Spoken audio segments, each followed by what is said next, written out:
Bien, chers frères et sœurs dans le Seigneur, que la grâce et la faveur de notre Seigneur Jésus descendent et demeurent sur chacun et sur chacune de vous.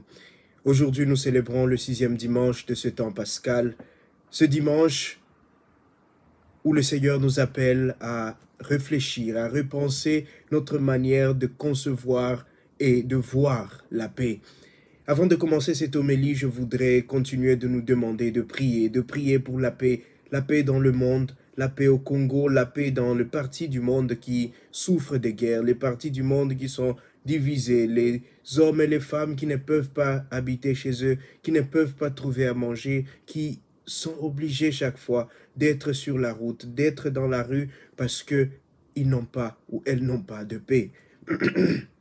Je voudrais aussi continuer de vous remercier pour votre présence, pour votre soutien, pour tout ce que vous faites de bien pour moi, par vos prières, par vos messages, par vos likes, et continuer aussi d'appeler des gens à s'abonner pour que cette chaîne continue de grandir, de devenir la chaîne que nous voulons qu'elle devienne. Et comme je disais au début de cette homélie, nous parlons de paix. Ce mot est devenu si cher. Ce mot est devenu si rare. Lorsque je regarde autour de nous, lorsque je regarde dans le monde, tu lis les nouvelles tous les jours, c'est la guerre. Ma ville, la ville de Bukavu, est occupée et chaque jour tu entends quelqu'un a été tué, quelqu'un est mort. Chaque jour des personnes perdent leur vie à cause des situations d'insécurité, à cause des hommes et des femmes d'une méchanceté qu'on ne dit pas, et qui crée le trouble, qui sème le désordre, qui sème la terreur et qui tue sans complexe, qui tue sans peur ni honte. Chaque jour, on va au lit, on se réveille sur les réseaux sociaux, à la télé, à la radio. Les nouvelles que nous entendons ne sont pas des nouvelles encourageantes. C'est toujours des guerres par-ci, des guerres par-là. Et au-delà de cette guerre des armes, il y a aussi toute cette guerre des paroles.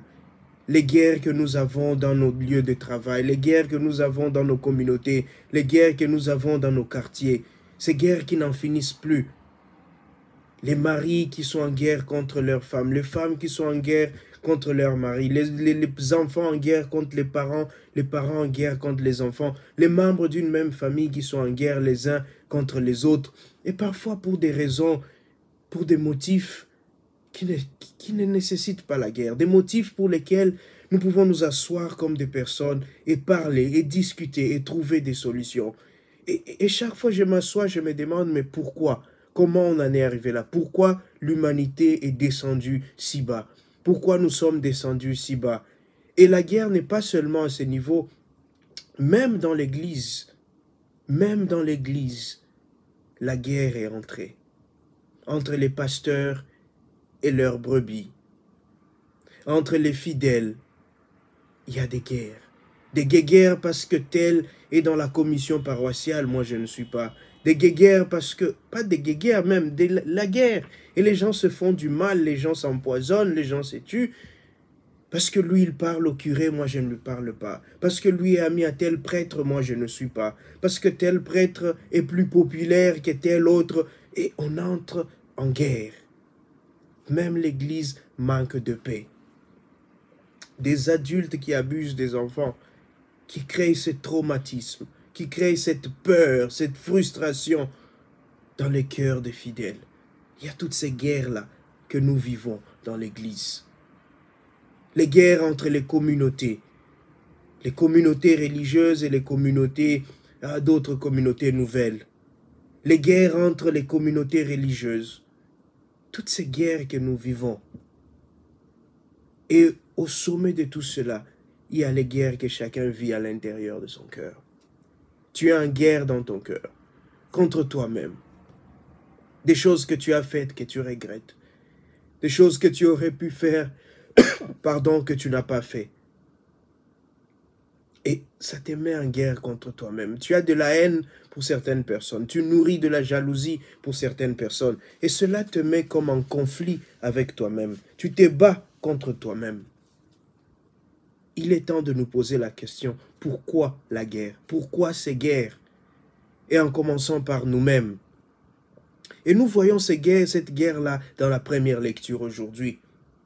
Des gens qui viennent dire aux autres, si vous n'êtes pas circoncis selon la loi de Moïse, vous n'appartenez pas au peuple de Dieu, vous ne serez pas sauvés, vous n'aurez pas le salut. Et ils créent cette frustration, ils créent cette oppression, ils veulent oppresser ceux qui n'étaient pas juifs, ils veulent leur imposer la circoncision.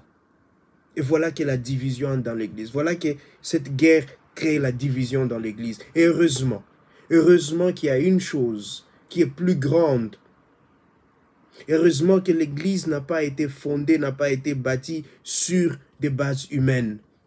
Heureusement que l'Église n'est pas guidée et dirigée par la volonté humaine. Heureusement que le Christ est le fondateur de l'Église. Heureusement que l'Esprit Saint continue de souffler et de guider l'Église. Et on a vu dans la première lecture comment est-ce que les apôtres se sont mis ensemble. Ils se sont appelés. Ils ont dit, nous sommes plus grands que ces divisions.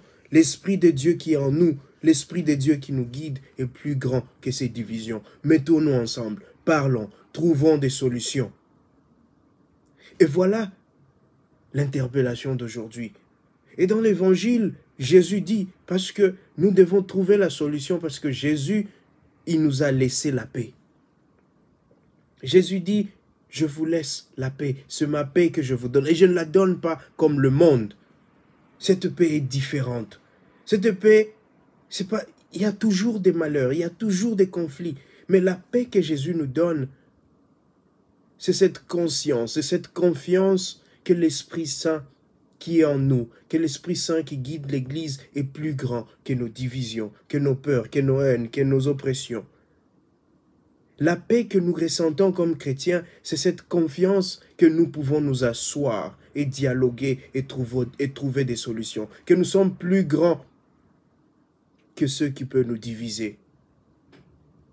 Voilà ce qui me donne la paix. Voilà ce qui me rassure aujourd'hui. Voilà ce qui fait que chaque matin, quand je me réveille, je me dis, il y a encore espoir. Il y a de l'espérance. Parce que le Christ qui guide l'Église, c'est le prince de la paix.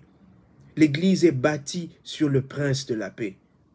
Et cette paix, elle viendra si nous apprenons à dialoguer, si nous apprenons à nous asseoir, à nous regarder dans les yeux et à dire la vérité. Aujourd'hui, dans l'Église, les guéguerres que nous avons, les divisions que nous avons, le manque de paix que nous avons dans l'Église vient du fait que nous ne sommes plus capables de nous asseoir. Nous ne sommes plus capables de nous regarder comme frères, de nous rappeler que nous sommes nourris à la même source. Le pain que nous mangeons, c'est le corps du Christ. Le vin que nous buvons, c'est le sang du Christ. Nous avons été baptisés dans le même esprit. Parfois, nous oublions cela.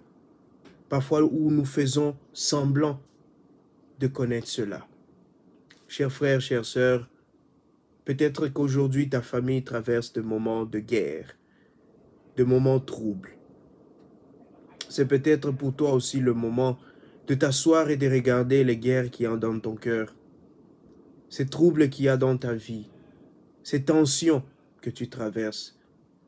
Dialogue avec le Seigneur. Parle au Seigneur. Il t'a laissé la paix, il t'a donné la paix. Cette paix, c'est l'esprit qui est en toi, l'esprit de paix. Cet esprit peut t'apporter les solutions à tes problèmes. Cet esprit peut te montrer, t'indiquer le chemin à suivre pour que règne la paix dans ton cœur. Parce que si tu n'as pas la paix dans ton cœur, eh bien tu n'apporteras la paix. Tu n'apporteras pas la paix dans ta communauté. On ne peut donner que ce qu'on a. On ne peut remplir d'autres que quand soi-même on est rempli. Mais tu es vide. Tu es vide. Tu ne peux pas remplir d'autres. Prions, chers frères et sœurs, que le Seigneur nous donne la paix. Que le Seigneur fasse grandir en nous cette paix. La paix qu'il nous a laissée. Cette paix qu'il continue de nous prêcher. Qu'il continue de nous suggérer. Prions pour que dans l'Église, nous soyons des hommes et des femmes de paix. Et si nous sommes des hommes et des femmes de paix dans l'Église, alors nous pouvons apporter cette paix dans la société. La paix, c'est comme un parfum. Si nous l'avons, eh bien, il va se ressentir autour de nous. Mais si nous n'avons pas la paix nous-mêmes en nous, eh bien notre société non plus n'aura pas la paix. Prions donc pour que le Prince de la paix lui-même donne la paix à nos cœurs, donne la paix à nos familles, donne la paix à son Église et donne la paix au monde, puisque nous avons besoin de cette paix pour notre marche vers notre salut. Que le Seigneur vous donne cette grâce aujourd'hui et tous les jours. Amen.